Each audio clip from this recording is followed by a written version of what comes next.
me turn this on. All right. So on to introductions. My name is Cheryl Rotyliano. I work at Ithaca College as the Assistant Director for Career Engagement and Education. I have my master's in higher education administration. Prior to Ithaca, I had worked at a couple of different colleges and gained experience in the nonprofit and government sectors. So that's a little bit about me. At Ithaca, I meet with students and alumni pretty regularly in terms of career coaching on various topics, do presentations similar to this, have conversations with employers about what they're looking for and all of that good stuff, and try to facilitate those relationships. And so I'll let Emily introduce herself.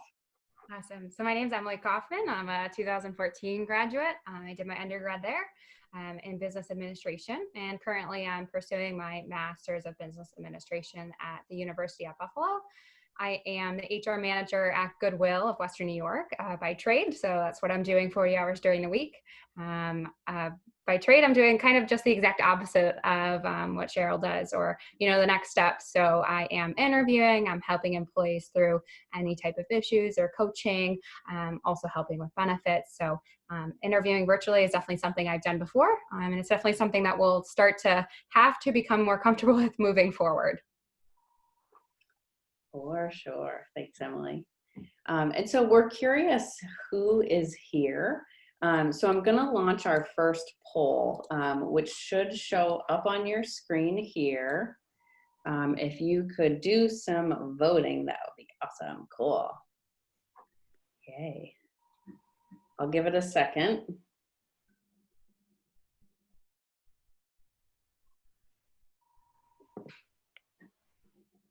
Just about every year.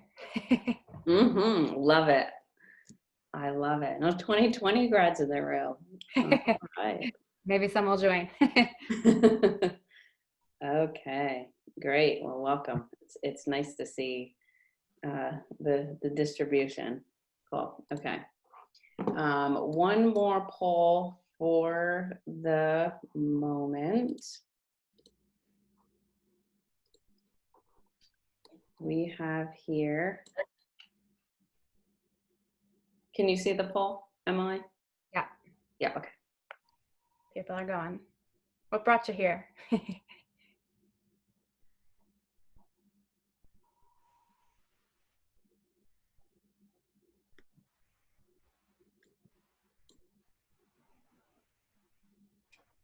Waiting for a few more. Yep, they're coming in now. Great.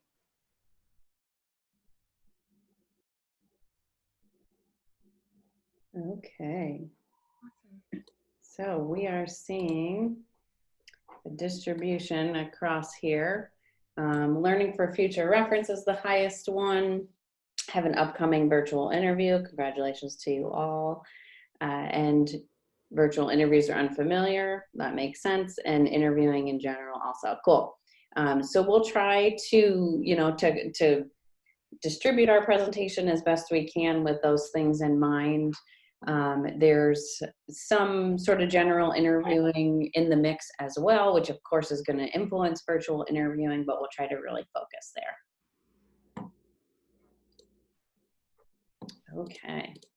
So what we were looking to talk about today is best practices for interviewing in general, which typically is we're going to break it down into some stages, as well as following up after an interview.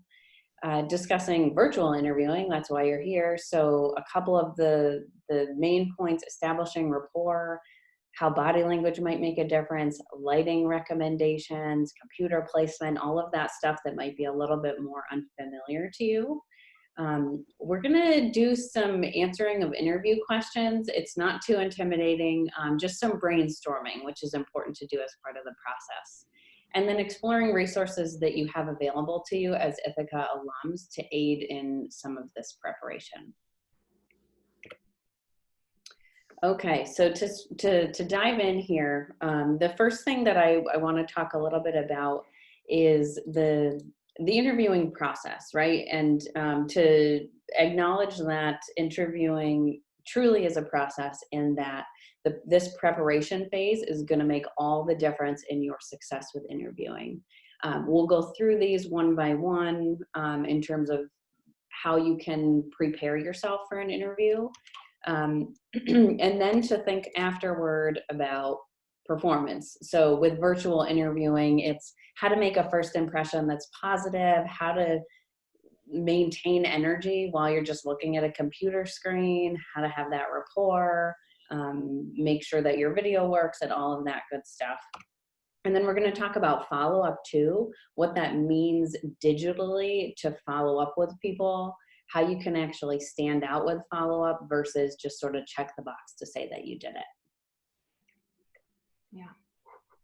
And to answer the question that came in, yes, I can send a PowerPoint after this presentation to all the participants. Yep, no problem. Awesome.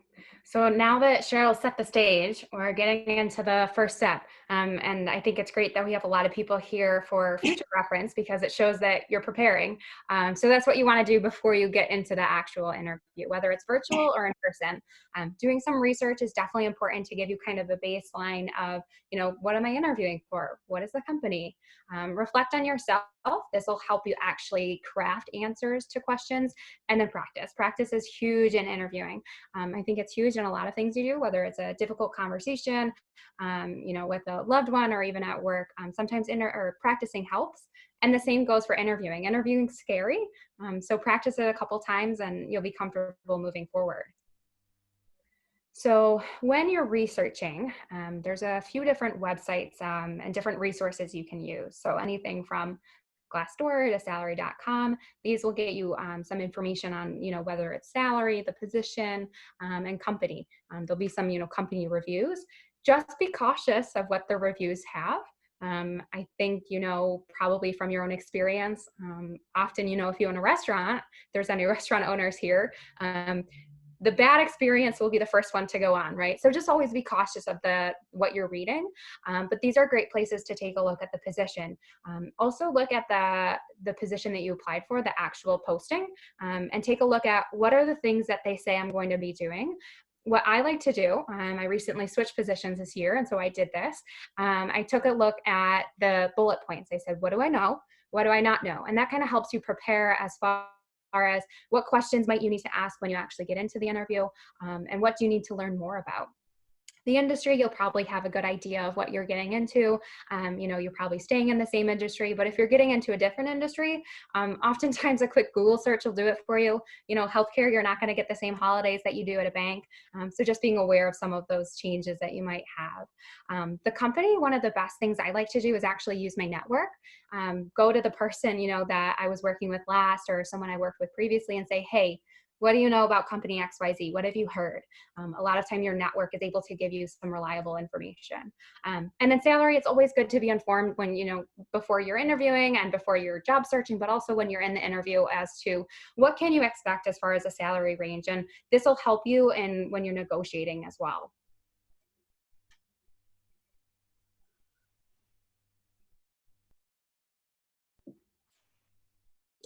Sorry, I was muted. I was talking to myself.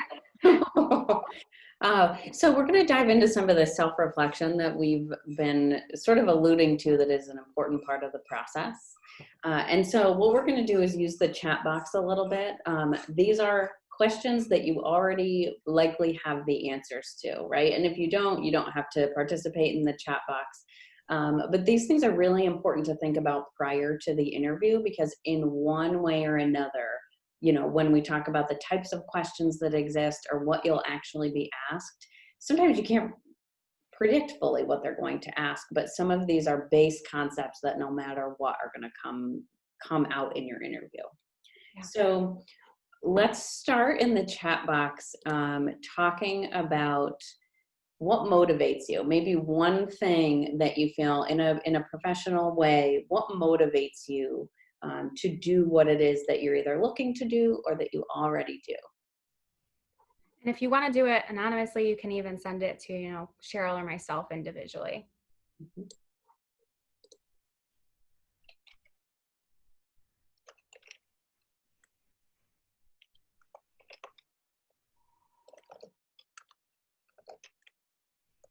Awesome.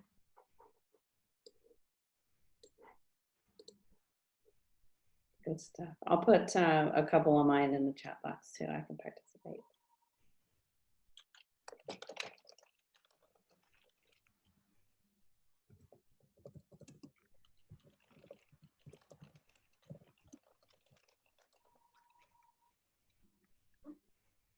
Mhm.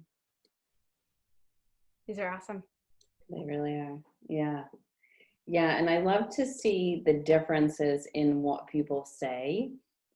Because truly, when we think about the receiver of, if somebody asks you this question in an interview, the diversity of responses is exactly what they receive, right? And it really does put you in a different frame for them to think about, oh, I'm somebody who really values professional development. That's something that I would say right out of the gate. Or it's, people oriented and helping, or it's, some needing to learn in a position. That really makes a huge difference for you to, in an interview, see if you are a match for their climate, for their culture, and for the position. Because at the end of the day, right, it's not just about them vetting you. Is, if you say that professional development is really, really important, but they don't have any, right? It's good to know. Yep. Cool. All right. Thanks for your participation. Next question. What traits might you want an employer to know about you? And so this could be really wide ranging. I left the sort of vague nature of this question on purpose.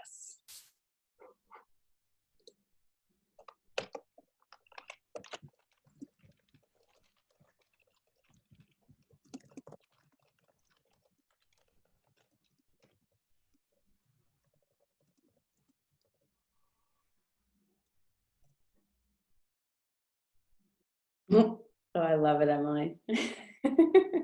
It's brought me here today, so it works sometimes.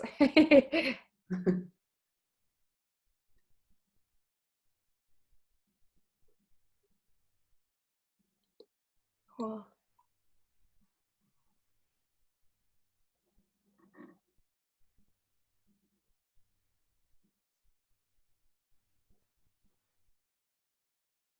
Yeah, a lot of different strengths. Cool. Dedication, yeah.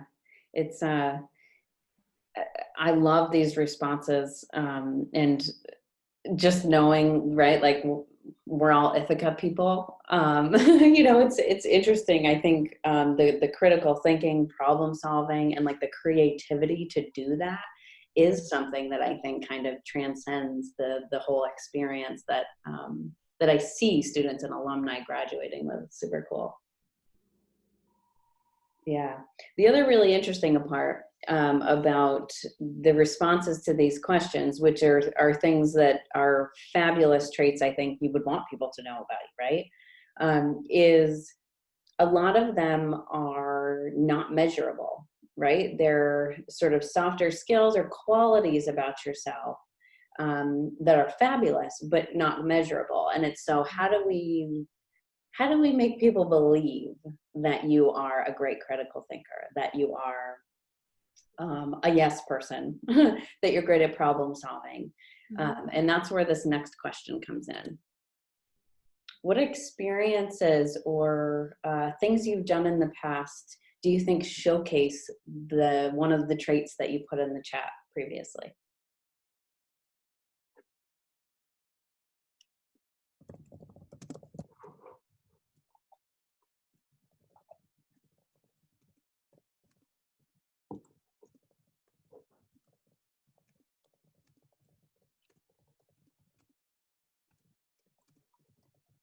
I know this one takes a little bit more thought.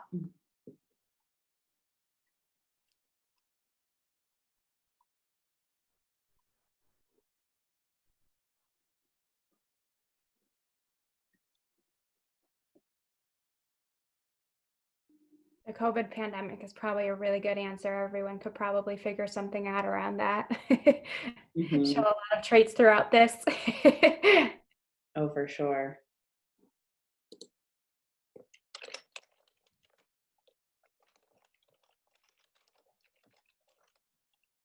Oh, the summer bridge program sounds awesome. I want to hear about that.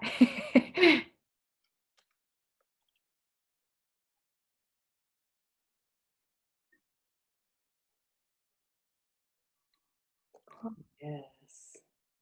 Yep. Creating things from scratch. Absolutely.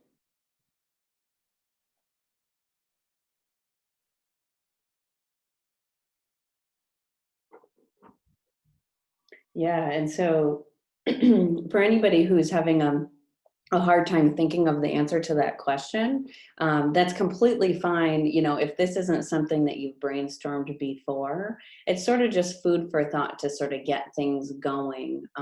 That take note of three things that motivate you, three traits that you would want a future employer to know about you, and some experiences that can kind of back up those traits in a measurable way, right? If I am really hardworking, how can I really prove to you that that's the case based on, like Emily said, I worked, I did this webinar, and then I have my MBA class, right? And that's a full day. And so, okay, Emily, I believe you. Cool. Thank you. All right. Thanks for sharing because this is all what you've got to do to be able to practice for the types of questions you're going to be getting. Mhm. So there's typically about three types of questions that you'll get. And they're not going to call them out. They're not going to say, I've got a skills-based question for you. Here we go.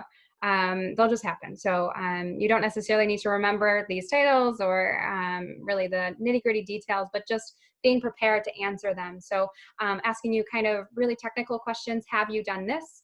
Can you do that? Do you have experience doing this? Just really kind of hard questions, yes or no. You'll want to follow up with a story. So like those stories and experiences that, we were talking about before, remember those. The same with behavioral. They'll ask you, how did you handle, a certain situation in the past? And they'll look back. You'll have to reflect through the decisions that you made and the outcome. And then they'll do forward thinking ones too. They'll talk to you about, if this happened, how would you handle it? And you kind of have to walk through those steps of the decision making to handle that situation. So both of those, all three are really important, but the huge thing around them is that you're sharing a story. You always want to illustrate a story to get your point across. It helps them remember it. And like she said, some of these answers I've not heard of in interviews, which is awesome. So it gets my brain turning and it gives me something to remember you by. So if you share a story, it'll help the interviewer remember you. So when you're getting to think about these types of questions, there's a certain method that you can use. You don't have to use this method, or you don't have to, go step by step and kind of make sure you're outlining it in the exact pattern. But just, if you get kind of all of these letters into your answers, it'll help you make sure that the story you're telling is a full story. So you want to set the stage, tell them the situation, kind of you're laying the ground rules, a sentence or two so that when you dive into the story, they know what's going on, right? If you start telling a story and you're naming Bob, Sue, Chandler, John, they're like, who are these people? You want to give them a little backstory, right? First, talk about the tasks and responsibilities you had during it. My role on this team was a project manager, and so I was in charge of executing, or whatever it might have been, or my role changed for this. So instead of doing this responsibilities, I was responsible for these. Then talk step by step. Decision making is generally really important, no matter what level. They want to see what steps you took. Oftentimes, once you get into situations and into jobs, it's second nature, right? So you don't even think about the steps anymore. So this will take some self-reflection to make sure that you can think, okay, this was my first thought. And then after that, I had to do this. So you want to think through what those steps you took were. And then what were the results? If it was something in the past, you can say exactly what it was. If it's a situational and they're talking about explain how you would handle this, you might want to give a couple situations because I know for sure in my work, not everything turns out how I want it to. So you want to have kind of a what if it didn't turn out how you wanted it to? How would you handle that? That's always good to think about. Not necessary, but it adds an additional layer that gives you some additional, decision making capability there. Mhm. So let's try one. We're not going to ask you guys to turn on your microphones, turn on your videos, and perform. Since we all have our microphones off and our videos off, let's take a minute. I'm going to time us. Take a minute. My opening question for you as your interviewer is, tell me about yourself. What do you want me to know about yourself? Take a minute and figure out what would it be. If you don't, rehearse it yourself, maybe outline a couple key bullet points that you want to make sure that the interviewer knows about you. Start now.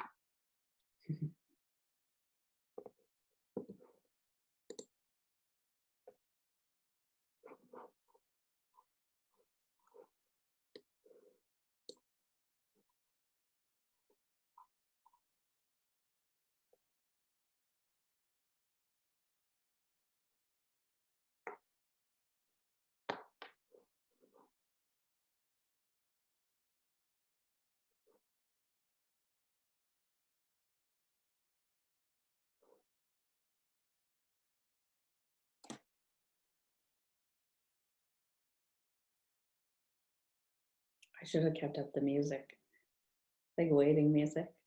All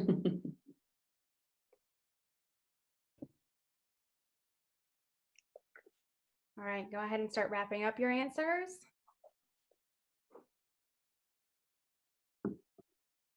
Okay. So I imagine some of you might have talked about your schoolwork, your education, maybe your most recent job, what led you to apply to this position. Maybe even some of you talked about your favorite furry kids, or you talked about a hobby that you have. All of those are great. It's what's most important to you. Everything that you do in life is about communication, I think.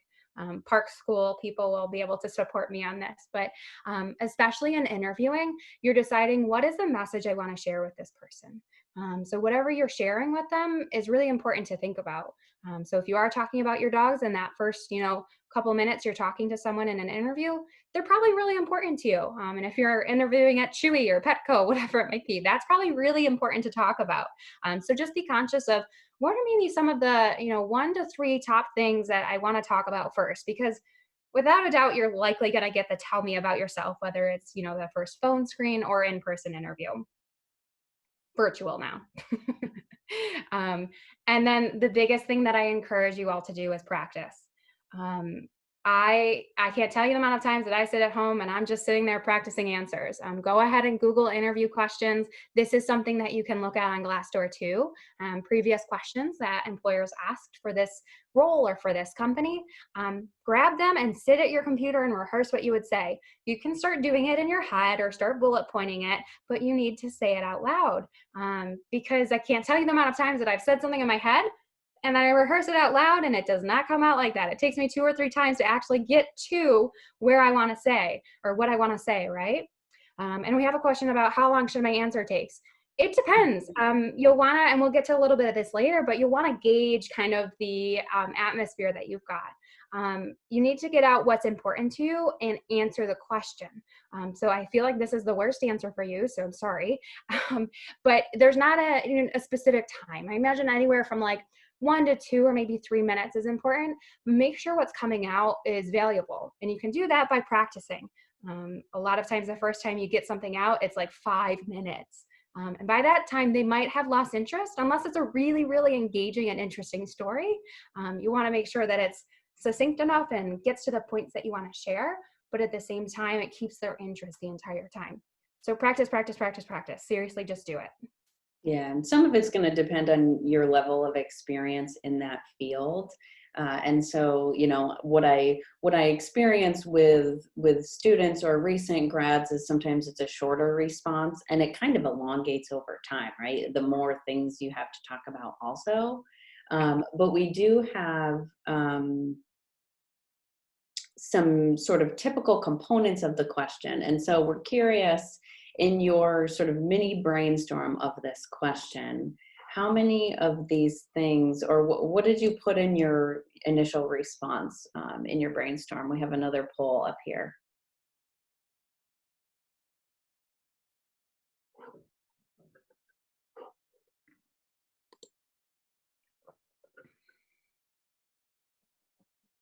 Awesome. Mhm. Yeah, and so if you couldn't tell, this one's a multi-select, not a single choice answer.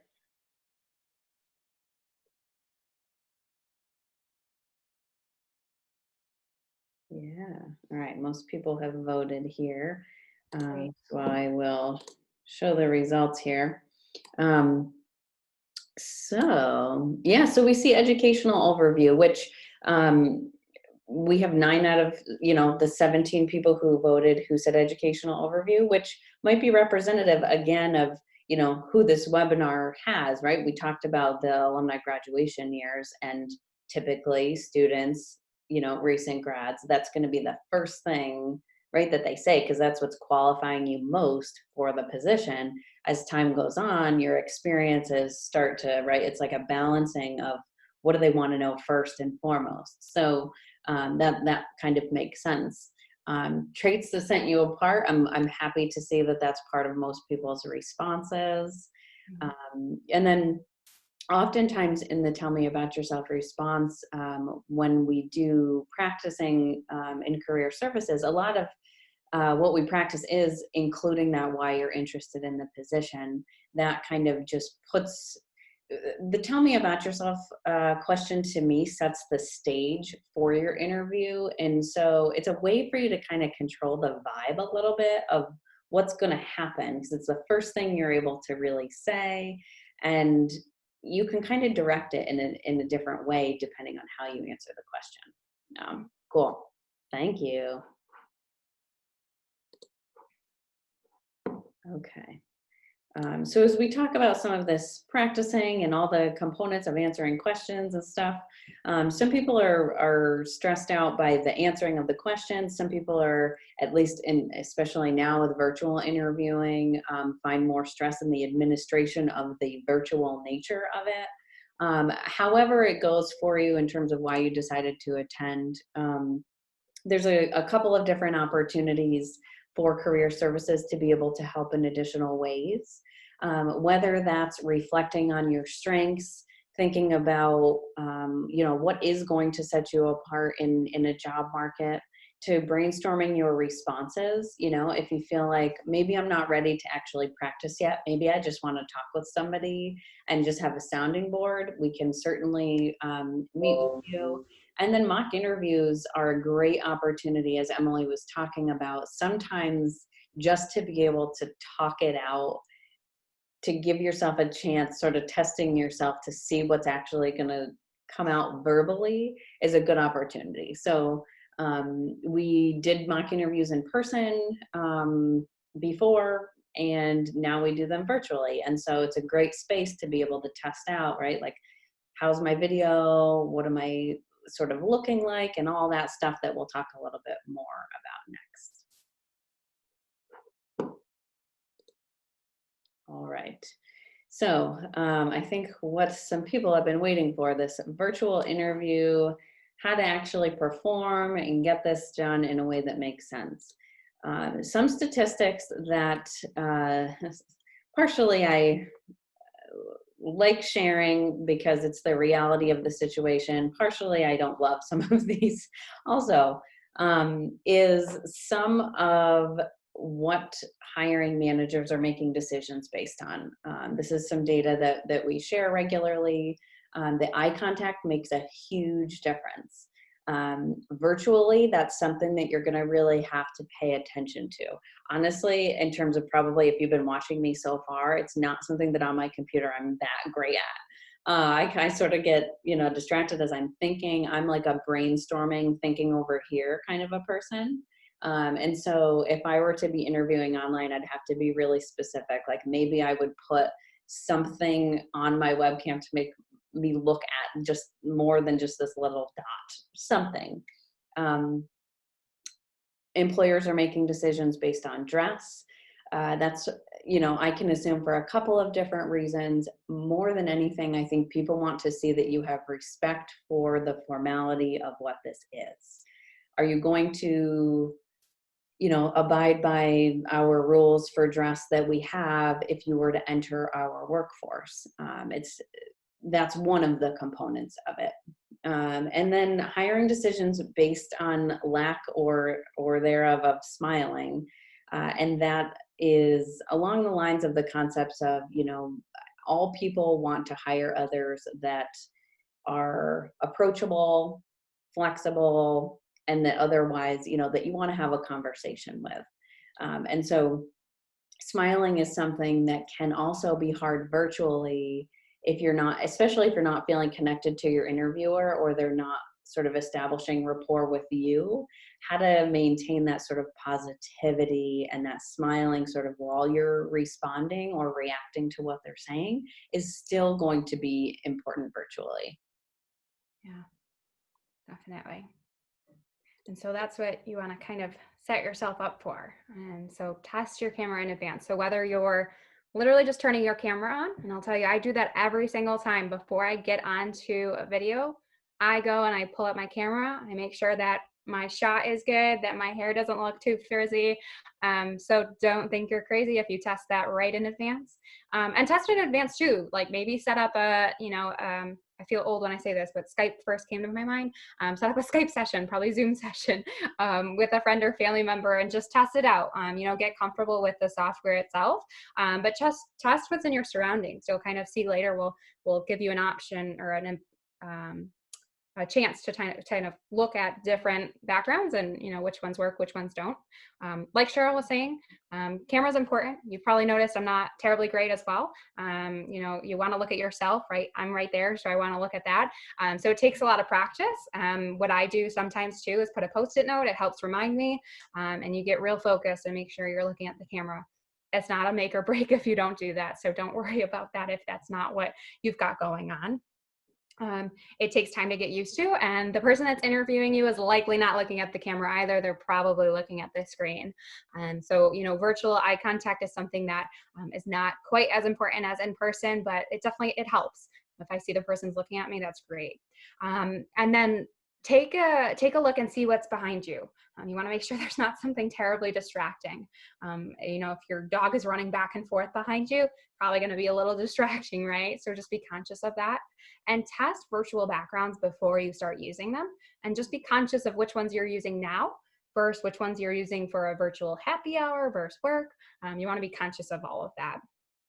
So as far as camera placement, there's a couple options.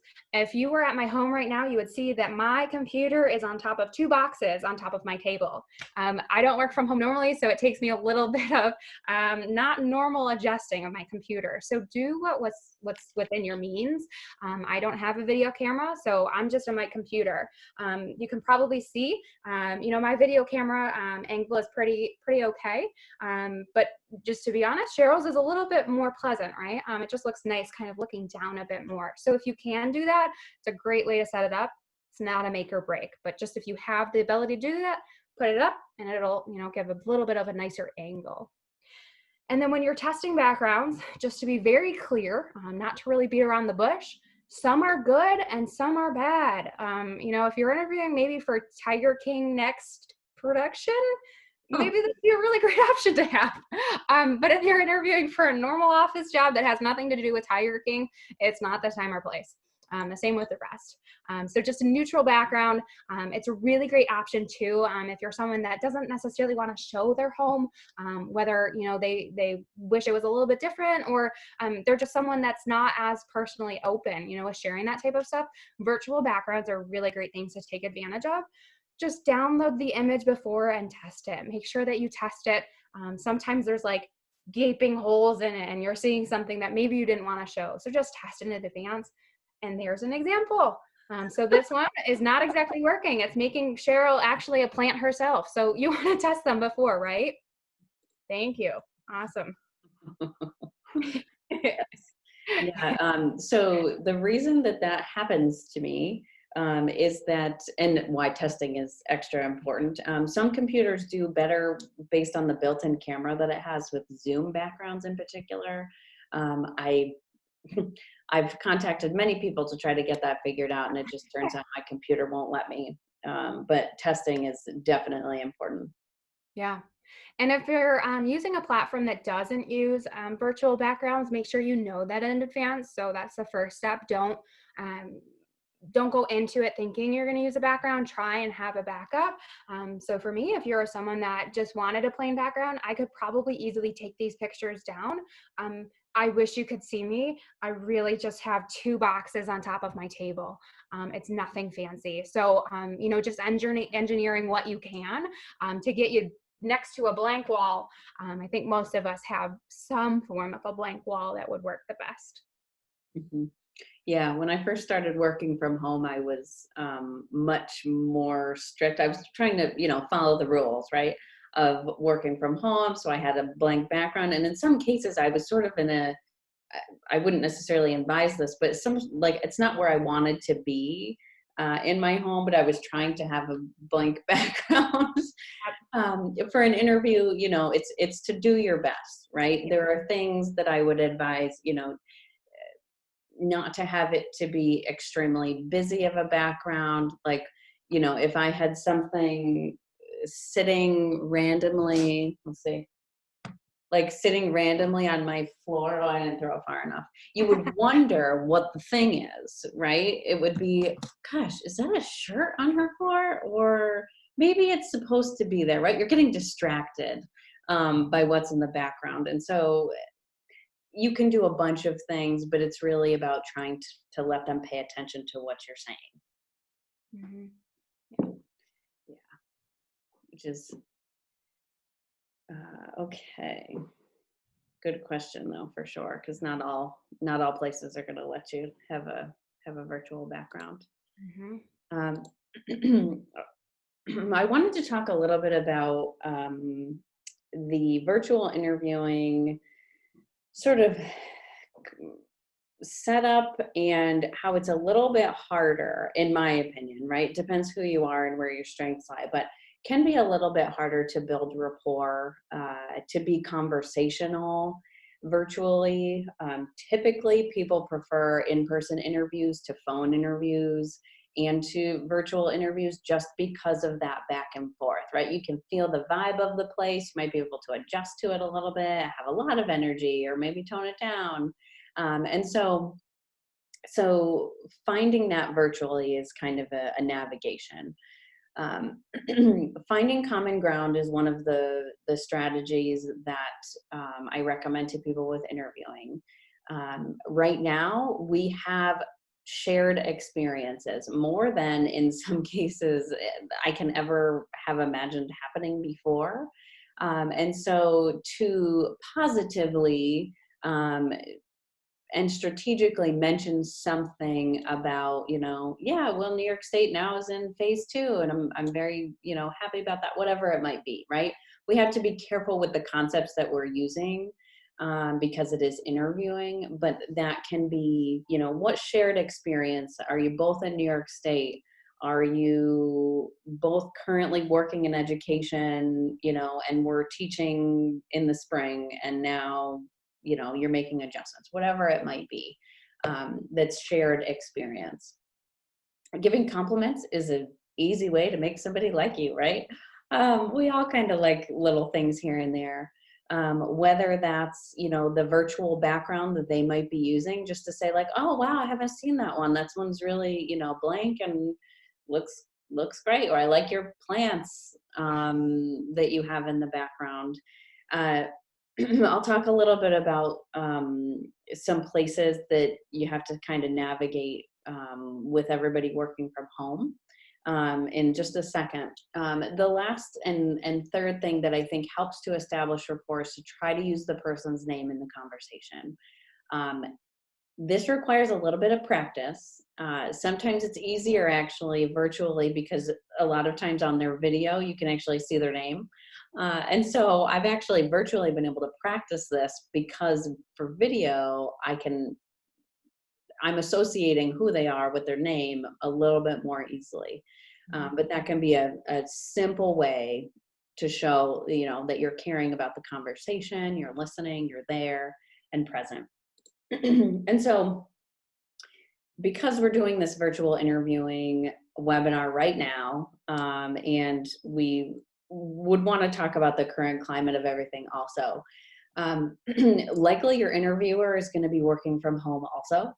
So a lot of what we're talking about in terms of blank backgrounds and, maintaining professionalism and being in a quiet environment and all of those things, we would hope your interviewer is doing also, although not guaranteed.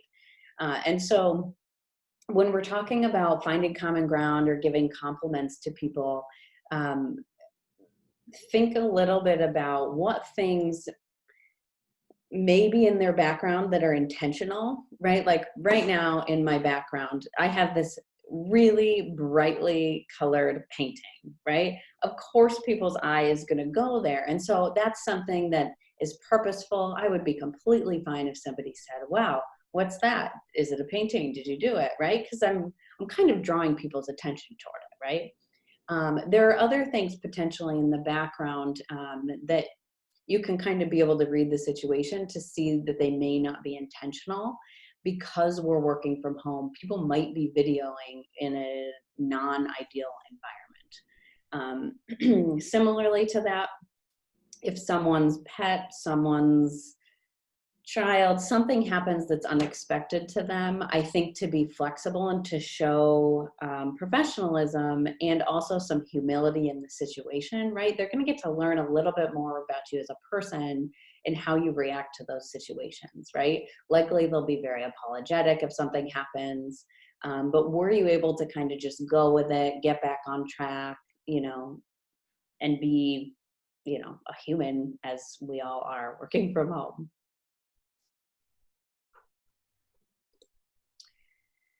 So as an interviewing webinar, I won't go a ton into detail into this, but as an interviewing webinar, I felt like we had to go over this too, is to keep in mind that professional attire is still going to be part of the equation as we talk about virtual interviewing.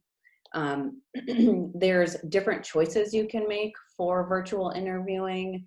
What you want to be careful of is the classic story of wearing a suit on the top and then shorts or pajama pants on the bottom, because we just don't know, right? If something unexpected happens in my room and I have to get up, I would prefer people not see my fuzzy socks and whatever.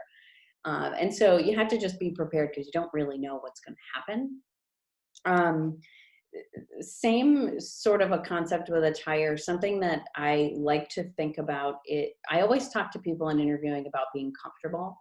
And so like a lot of times, at least, with mock interviews and interviews that I've done, I can tell people when people are not feeling comfortable with what they're wearing.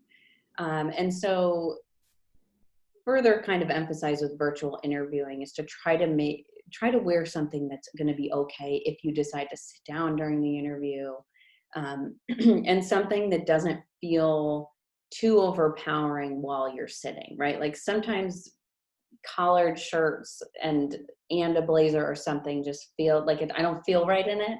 And so thinking about what might bunch up for when people can see just a small part of yourself. Wrinkles still matter. So there's a care still here in interviewing with attire. Okay, and then so we talked a little bit about camera placement, lighting recommendations, and different things like that. We see here, these are just Google stock images. We see here how much it can make a difference, right? When Emily and I were looking for different, let's see what Zoom has in terms of examples of people videoing. We can see here, I am so obviously distracted and I want to know what this thing is so bad in the top of this person with a beard. That's all I'm focused on is what is that in the background. And we see here, of course, some of the others, which are granted more professional images, you can tell, but the lighting and placement are a way where it just makes them look more professional to even begin with. And so what I thought would be fun, I'm sort of taking one for the team here in terms of these photos. Think about which of these people on the screen, all things equal, right? This is me. All other things equal, which person would you want to hire?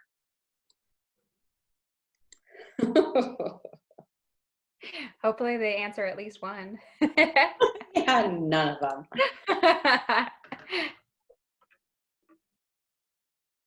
It's interesting because I think for a couple of the images, there's, I didn't really intend this, but good parts about a couple, and uh, I was kind of torn between a couple of them. So, yeah. Mhm. All right, no joking 6 yet.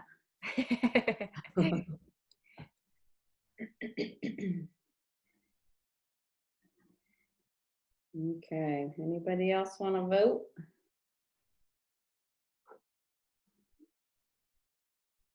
Okay. So here we have the results. So we had 2 people that voted for number 3. 4 people voted for number 4. And the winner in this equation was 5 people voted, or 8 people voted for number 5. So, okay, no joking ones for number 6, which is good. What I think is really interesting here, and sort of what I was talking about with the comparison, I think, of strengths and weaknesses of some of the images is, number 4, I was much closer to the screen than I was in number 5, right? Number 5 is that sort of fake, virtual backdrop, but I was a little bit more removed, right? So if you're talking about these really subliminal, unintentional messages that we send, I may seem friendlier a little bit closer to the screen than I do when I might seem a little more guarded or something. You can tell my body language and the way that I slouch the further I get away from the computer screen. And so interesting considerations, right? And being able to compare what you may think about a person based on their eye contact and how they're appearing on the screen. Um, the thing about number 2, of course, is the fact that if you have a ton of light behind you, that's what's going to happen. And that was also one I think I took for my phone, so you can see the very obvious quality difference in that. Number 3, I have a comment, made me seem unafraid to invite me into your home, nothing to hide. Yeah, I can totally see that. I think that there is an element of that, and I think to some extent, the industry that you might be interviewing in may impact how much you want to seem approachable, if you will. And so for example, the field that I'm in, where I'm meeting, with a lot of people, but I want to be approachable, perfectly fine with me. And the fact that I paint is not something that it's great, whatever. And so, yeah, I think personal preferences can play in here for sure. Yeah. Okay. So now you have to end the interview. And like one of you said in the beginning, reading someone virtually is really hard. So you can watch and you can listen.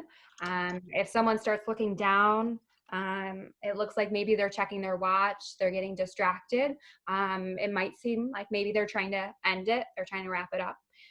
The same thing with their voice. If they start to really speed up and go, okay, do you have any other questions? Any other questions? Okay, okay, okay. So the next step, right, they might be trying to speed it up, get to the end. Aside from that, and those 2 things may not happen. Very often your interviewer will cushion the interview, so they'll give themselves a little time before their next interview or before their next meeting, and they'll make sure that all of your questions are answered. So the hugest thing that you can do is be conscious of how long was the meeting that they invited me to. So this meeting, we invited you to the meeting until 6:30. So we're trying to wrap it up to make sure that you can get out. The same thing goes for that interviewer. They know that, you've got other stuff going on. You might have other interviews if you're in a situation, that you're unemployed right now, like the majority of the United States. They know that maybe you've got something else going on. You've got to pick up your kids or something like that. Or if you're working, they know that you have to get to work, or, you're just coming home and you want to, stop working. So making sure that you're aware, was it a half-hour interview, an hour-long interview? They probably want to stop around that time. And then after the interview is done, you still want to follow up. So just because it was a virtual interview doesn't mean you're good to go. You're done. Next step is you're waiting to hear from them. You still want to follow up. Likely you want to send an email because I know for myself, I'm interviewing, but I am not in the office. So if you send me a letter, I'm not going to see it until July. And by that point, I've likely made a decision. So sending an email or even reaching out on LinkedIn, it's a great place you can connect with them. And when you're connecting, send a message. In the message, make sure that you're connecting something that you talked about in the interview. So where you're finding common ground, that's a great place to connect in. We were talking about how we both traveled to, I've got it on my wall, we both traveled to Machu Picchu and loved it, or, whatever it was. Connecting on personal levels are really great, but just mentioning something from that interview conversation that you had with them. And try to do it soon. I know for myself, if I was interviewing, or when I do interviews, I cushion it, like I said, and I take those next 10 minutes and document. So you can do the same for yourself, make sure you've got 10 minutes after, whenever you think the interview is going to end, and document maybe, do you have any follow-up questions afterwards? Or did you love talking about this and you want to remember that for the next time? Don't send it that minute. Give it a little bit, whether it's a few hours or the next day. You don't need to send it 2 minutes afterwards you meet with the person, but it's nice. It reminds them, oh yeah, I did like meeting with Cheryl. Yeah, I want to move her along to the next step, or whatever it might be. If you have no scheduled time, so the question was, what if there's no scheduled end time? What do you do? Generally, interviews are scheduled for about a half hour. I would say that is typical, unless you're interviewing for maybe a more executive role. It might be a longer interview, but after about 30 minutes, I start to lose interest. I start to get all of the information I needed. Generally, it can be even shorter. So I'd say about a half hour is probably a general. And if you're interviewing for an executive position, you've probably likely got like multiple interviews booked, one right after another, and they're just joining you on the Zoom session. Mm-hmm. Yeah, and you can feel free to ask, if they've reached out to you. Yeah, that's a great. You can word it in a way that's not like, can you tell me what this time commitment is? But do we have a scheduled time frame so that I can be best prepared? Right. Because that's a fair question. Yeah, it definitely is. And if you're used to like a full day of interviews, you're probably going through a full day of interviews, and they'll probably give you a schedule as to what that looks like. I know I've scheduled multiple executive hirings, and that's what it looks like. It's a full day, and I would want to do the exact same for virtual, because you need to know when you can go to the bathroom and get a drink and eat. So you should get a schedule, but if not, typically about a half hour, maybe an hour. Yep. Yep, for sure. And, it's possible, just as we talk about, like, there's a bunch of places that are making conferences virtual, right? Some people will take that, as my experience also is these longer, like 6-7 hour kind of days, because they want to see, are you going to get tired? What do they like when they're a little bit more, like the nervousness has worn off? But they might break it up in pieces, right? Which is a kind of fair thing to do also. Maybe it's a couple days, whatever it might be. I hope nobody wants to have Zoom dinner with, yeah, that would be interesting. I wouldn't do that. So just know that one HR professional would not do that to you. Yeah. So we're happy to take any other questions. Otherwise, just a little bit of a support message that Career Services is happy to meet with people on appointments. You can email or call our office. All the information is online. But we're still here. We're helping more than ever. Considering the climate. And I really want to thank Emily, who is a wonderful alumna for the college, for co-presenting with me today. Yeah, it's been a treat. And Career Services is just awesome. Really, talk about an opportunity to, get help where you might not get it elsewhere. Mm-hmm. Talk about lighting. So you can see in both of our videos, our lighting has changed. Yes. So that's definitely important to notice, right? We're going through a presentation, so maybe not quite as important, but if you've got a faulty light, try and fix it maybe before. Great places to sit are near windows, because there's always going to be that bright light, hopefully as long as it's not a rainy Ithaca day, shining in on you. But for me too, like I said, I've got my box. I've also got a lamp here because I knew it was going to get a little bit darker. So I wanted to make sure I wasn't just in the dark. I've got a lamp with me too. Yeah, that's really interesting. Mine is completely changed because now I just have just from one window is where this is coming from. And so I should be able, if this is a little darker, it's going to even me out a little bit. So the big thing is avoiding light from one particular direction, like just here, or just behind you. If it's diffused, that's best. Or if it's coming from basically like behind your computer screen. Those are the things that are going to impact it the most, is where it's coming from. Yeah. And if that doesn't answer your question, just let us know.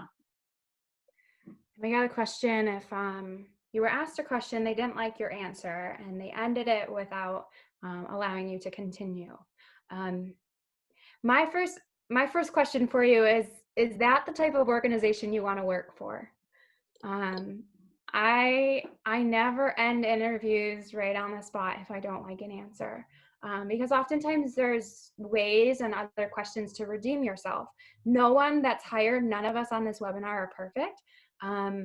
So I'm shocked that they would do that. I don't know what Cheryl's answer is, but my question is, if I'm in that situation, if the interviewer is being rude to me, if they judge me on a question, they start making faces at me, I would think that maybe that's not the place I want to be. And if you really still want to be there, then maybe that person wasn't the right person. And maybe you need to connect with someone else. Maybe there's another recruiter or another member of HR, maybe the manager of the role you're interviewing for. Maybe you want to try and reach out to them and share a little bit about what the situation was. Hey, they asked me this question, I shared this answer, and I know it wasn't exactly what they were looking for, but I'd love the chance for a second interview or to talk about other opportunities. That's kind of where I look at it. Yeah, that's a tough situation. That's tough. Yeah, I don't hear about that a ton happening, which is good. I'm sure that wasn't the best experience. I'm shocked. I'm sorry, but that's not normal. And I hope it was just some small organization that maybe really shouldn't be the right fit for you. Yeah. I'm replying to a couple of the questions about how to set up a mock interview and whatnot. Definitely do that. I know I took advantage of that when I was in school, and it was really helpful. And I think right now, it's probably really helpful practicing with more than just your friend or more than just a family member, to get some, actual corrective feedback, because your family members likely are going to be really, really kind and say, you did great, Susie. But this team, they'll be able to give you some constructive feedback that says, well, if you do this a little bit differently, or shorten that answer, or change your lighting, it'll definitely be helpful. I highly recommend it. For sure.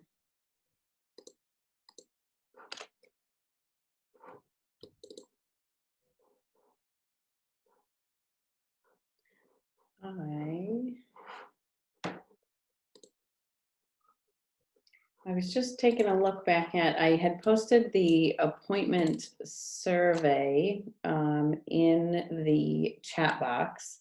I'm not positive if it has an option for alumni, is what I was just thinking, I was realizing. If it doesn't, please fill out the survey anyway. If you just open the link and then take it when we're all finished, that'd be awesome. Okay. Questions. What to wear really depends on the job you're applying for. Yes. I know when I was first leaving Ithaca, I was interviewing for Google. I didn't get it. I'm not that cool. So, but I know they have a huge culture around, if you come in a suit, you're not going to be hired. And that's because that's their culture, right? If you're a suit kind of person, you probably don't want to work at Google. So it's definitely, so one thing I always recommend, and I'll tell candidates if they're coming to interview, you can always ask in advance, okay, thank you, what is the dress code? Or what is your company dress code? Because how the company dress code is generally how you want to dress. So that's always a really good starting off place, especially for in person. But you can even just rephrase it to, I'm glad we set up this interview just before we end. I want to make sure I'm appropriately dressed for our conversation. What's your company dress code? That wouldn't be crazy. That would be really thoughtful. So that's a great question that you can ask. Mhm. How do you know if you're making too much eye contact? If you're on video, you're likely not making too much eye contact. As I just did, when you're thinking, like, you should probably generally like look up and kind of look around. So I think in general, you probably won't ever be making too much eye contact. When you're making too much eye contact, when your interview starts to like look uncomfortable and make like want to look away. So maybe from visual cues. But if you think you're making too much eye contact, set up a meeting with career services, and they'll definitely be able to tell you. Let them know maybe before you're interviewing, I'm worried about my eye contact, to give them a heads up for something extra for them to look at. Mhm. Yeah. Yeah, not a scenario I run into a ton. Yeah. Yeah. Was there a circle question? Yeah, one place, that you might be able to get a little bit of a vibe for, going back to the what to wear question, right? I mean, there's some industries that it is a full suit, no matter what, there's no room for movement. Versus others where that's not going to give them the impression as though you might be ready. I've been to interviews where they've said, like, do you know what this job is? It was when I was, new out of college, and it was a job where I really had to get sort of uh, wrapped in social work, and to the person I was interviewing, it was the impression of like, is this person ready to like, get in the field, sort of a feeling. So one of the places that you can look to get a little bit of a vibe for an organization, if you don't have it already, is Glassdoor. Even to see how current employees, like the language they're using to describe the workplace, are these sort of just cues that you can see, oh, it's all about people, or they're super active, or this is a really professional work environment. I have to email my supervisor every time I want to talk with them, right? Like some of these cues where you can say, okay, I think this is more formal, or I think this is a little bit more laid Yeah. back. You got another question. Recommend to use your laptop or your phone?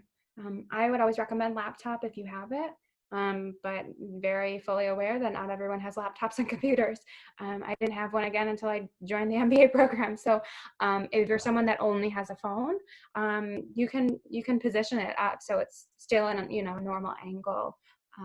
But if you have a laptop, that should be your first choice. If you needed to use a phone, or there have been certain circumstances, even in working, where if it's a video interview and your Wi-Fi is shaky, where I have specifically used my phone because I can go on like the data LTE, Mm-hmm. and not worried about my Wi-Fi. The thing, if you end up using a phone, the thing will be is to turn the notifications off so that there's not things popping up at you all the time, right? Inevitably, that'll be distracting, and to try to place it in a way where you're not holding it, so it's not selfie mode the entire time. But if it's placed on a table in the right angle, elevated, right, to give you this sort of image that you're looking for, can be a workaround. Yeah. That's a good question. These are all really great questions.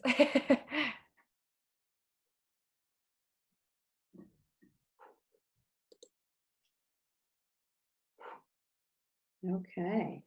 Yeah. So if there's any other questions as some of this, sits in, and you reflect on the content, or other questions that you have, feel free to reach out to Career Services. I'll put the email address and the phone number that are both functional right now, that you can use to make an appointment. If it's a really, really quick question, typically we can answer via email. It just kind of depends. But truly, we're here to help. One of the benefits of having attended, or for some of you attending Ithaca College, is that these things are for a lifetime. So the support continues to exist with us. Otherwise, I will.